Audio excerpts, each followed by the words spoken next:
So I recently had an injury to my leg, and I went in today for the 2-week appointment to get the sutures out.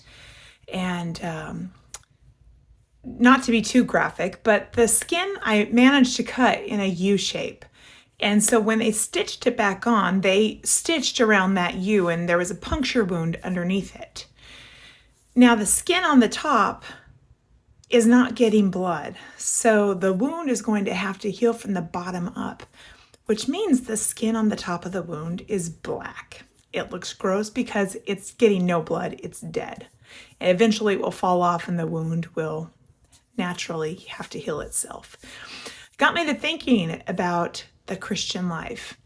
So when we are part of the body of Christ, we hopefully are actually with the body of Christ. We are grafted into the body of Christ.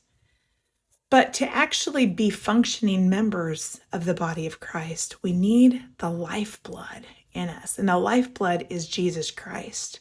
If we abide in him, he abides in us. Without him, it tells us in John 15, we bear no fruit. Without that lifeblood coursing in us, we can sit all we want in the body of Christ, but we will not be a contributing member. We will not be productive. We will ultimately be a scab that falls off and is not part of the whole. I would much rather be part of the whole.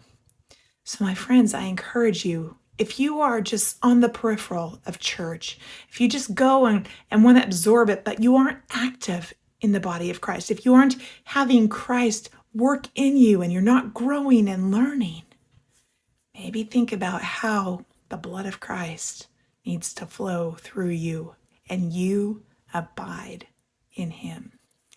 Something to consider today. Blessings on you.